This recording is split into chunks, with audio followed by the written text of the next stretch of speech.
क्या हुआ? अयोध्या यात्रा के दौरान एक साधु को बस से उतार दिया गया। उसके बाद सभी लोगों ने वहां जो चमत्कार देखा, उसे देखकर आपके पैरों तले जमीन खिसक जाएगी, क्योंकि वह साधु महाराज ने एक ऐसा चमत्कार किया जिससे बस ड्राइवर के साथ साथ सभी यात्रियों के रोंगटे खड़े हो गए। आगे बढ़ने से पहले अगर आपकी राम भक्त है तो वीडियो को लाइक करके कमेंट बॉक्स में जय श्री राम जरूर लिखें। ऐसा कहते हैं, जब प्रभु श्री राम के मंदिर को मुगल आक्रांताओं द्वारा तोड़ा गया था, उस समय 4000 संतों ने इस मंदिर की सुरक्षा के लिए अपने प्राणों का बलिदान दिया था। यानी इस भूमि को संतों के बलिदान की भूमि भी कहा जा सकता है। जब भारत में राम मंदिर का निर्माण हुआ तो सबसे ज्यादा प्रसन्नता इन साधु संतों को ही हुई जो बेसब्री से राम लल्ला के टेंट से भव्य मंदिर में जाने का इंतजार कर रहे थे। इसी कड़ी में 22 जनवरी 2024 को राम लल्ला की प्राण प्रतिष्ठा का समारोह होने वाला था। ये काफी भव्य समारोह था जिसमें देश विदेश के कई देश विदेश के बड़े लोग शामिल हुए थे, जहां पर हमारे प्रधानमंत्री नरेंद्र मोदी व अन्य साधु संतों की उपस्थिति में राम लल्ला की प्राण प्रतिष्ठा का कार्यक्रम भव्य आयोजन के तौर पर किया गया। लेकिन कहते हैं ना, जब भी राम अयोध्या आते हैं उस दिन दिवाली जरूर बनती है। ऐसे में कई सारे चमत्कार हमें अयोध्या में देखने को मिले हैं।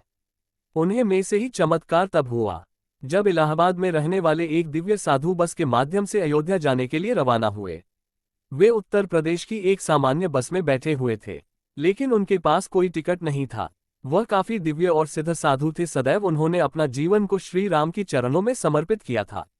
लेकिन बस में जब वे बिना टिकट बैठे तब बस ड्राइवर ने पूरा नजरअंदाज किया। लेकिन जब वह आधा सफर कर चुके थे तब बस कंडक्टर उनके पास टिकट मांगने के लिए आया। लेकिन साधु महाराज ने कहा कि साधु तो चलता भला, मेरे पास कोई पैसा नहीं है, मैं सिर्फ तुम्हें आशीर्वाद दे सकता हूँ कि तुम्हारा व्यापार अच्छा चले और दिन दुगनी रात चौगुनी तरक्की करे। लेकिन वह बस कंडक्टर बहुत ज्यादा गुस्सा हो गया और उन साधु महाराज का मजाक उड़ाने लगा, क्योंकि वह धर्म से एक मुसलमान था। उन्हें खरी खोटी सुनाने लगा और उनका हाथ पकड़कर उन्हें बस से बाहर निकाल दिया। वो इलाका जंगली इलाका था, लेकिन वे साधु महाराज जरा भी क्रोधित नहीं हुए और सामने एक शिला रखी हुई थी। वो शिला पर जाकर बैठ गए और राम नाम का जाप करने लगे। और चमत्कार कुछ ऐसा हुआ कि जब बस को पुनः शुरू किया जाने लगा तो बस चालू होने का नाम नहीं ले रही थी। सभी के मन में यही सवाल था कि इलाहाबाद से लेकर इस स्थान का बस एकदम सही थी और आखिर अब शुरू क्यों नहीं हो रही है। तकरीबन 1 से 2 घंटे बीत गए। सभी तरह के मैकेनिक आ गए और बस को ठीक करने का प्रयास करने लगे, लेकिन बस तो सही होने का नाम ही नहीं ले रही थी। ऐसा लग रहा था मानो बस उसी जगह पर जम गई हो और किसी की इच्छा के बाद ही आगे बढ़ेगी।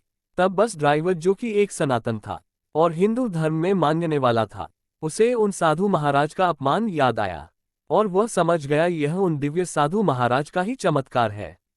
जब से हमने उन्हें इस बस से अपमानित करके बाहर किया है, तभी से यह बस बिगड़ी है। तब उन्होंने उस मुस्लिम बस कंडक्टर को आदेश दिया कि जाओ और किसी भी तरह उन साधु महाराज से माफी मांगकर उन्हें पुनः मना कर लाओ और बस में सम्मान के साथ बिठाओ। तो वह मुस्लिम व्यक्ति इधर उधर उन साधु महाराज को ढूंढने लगा। तभी सामने की शिला उसे वे बैठे हुए दिखाई दिए जो राम नाम का जाप कर रहे थे। वे मुस्लिम युवक उन साधु महाराज के पैरों में गिर गया और उनसे माफी मांगने लगा कि मैंने जो गलती की है मुझे उसका एहसास हो चुका है। आप एक दिव्य साधु है, सिद्ध पुरुष है, मुझे आपके साथ ऐसा बर्ताव नहीं करना चाहिए था।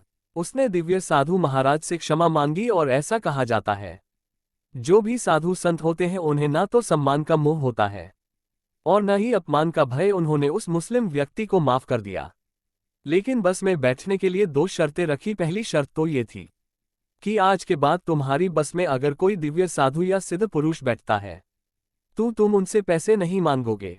और दूसरी शर्त ये थी कि यह बस अगर अब चलती है तो बीच में कहीं नहीं रुककर केवल और केवल अयोध्या ही रुकेगी। बस कंडक्टर ने उन साधु महाराज की दोनों शर्तों को स्वीकार किया और सम्मान के साथ उन पुनः बस उसी सीट पर बिठाया।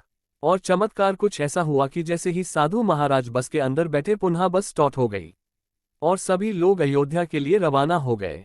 सभी लोग उन साधु महाराज की चरणों में गिरकर उनसे आशीर्वाद ले रहे थे, क्योंकि सब समझ चुके थे कि यह कोई साधारण साधु महाराज नहीं है, इसके बाद भी सभी लोग कुछ घंटे में अयोध्या पहुंच गए और प्राण प्रतिष्ठा के समारोह को अपनी आंखों से उन्होंने देखा।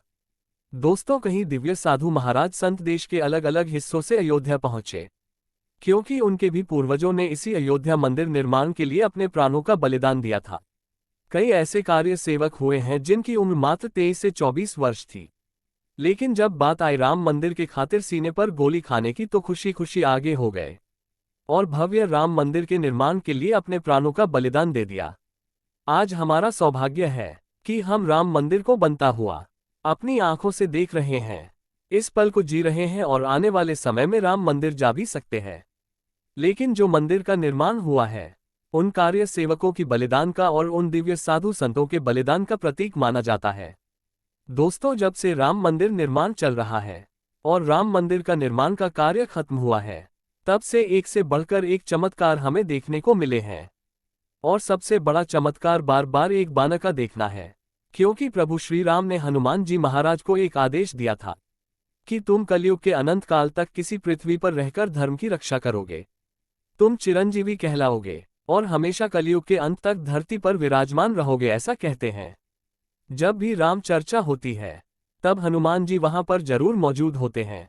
और जब इतने बड़े भव्य मंदिर का निर्माण हुआ है तो सीधी सी बात है, वहां पर भी हनुमान जी महाराज जरूर मौजूद होंगे। प्रभु श्री राम को प्रतिदिन नए नए वस्त्र बनाए जाते हैं और इन वस्त्रों को खास फैशन डिजाइनर से बनवाया जाता है। लेकिन सवाल ये था कि प्राण प्रतिष्ठा से दिन प्रभु श्री राम को कैसे वस्त्र पहने जाए। तो उस समय वस्त्र बनाने वाले वस्त्रकार्य ने प्रभु श्री राम का स्मरण करना शुरू किया। तो 3 अलग अलग प्रकार के वस्त्र बनाने की प्रेरणा मिली, लेकिन सभी लोगों के मन में यह सवाल था कि आखिर इन 3 वस्त्रों में से कौन से 3 वस्त्र प्रभु श्री राम को पहनाए जाए, क्योंकि तीनों ही अति सुंदर और लाजवाब थे। तब उन्होंने एक निर्णय लिया कि रात्रि के समय तीनों वस्त्रों को हम प्रभु श्री राम के सामने रख देंगे। सुबह तक जरूर कोई ऐसा संकेत मिलेगा या स्वप्न में कोई संकी प्राप्त होगा, जिससे हम ये समझ जाएंगे कि प्रभु श्री राम को कौन से वस्त्र पसंद है।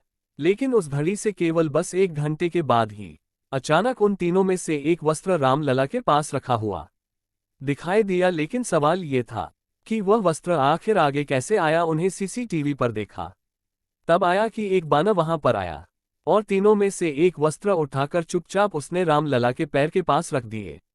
और इस चमत्कार को देखते हुए सभी लोग अचंभित हो गए। फिर उन्हें वह वस्त्र पहना दिए।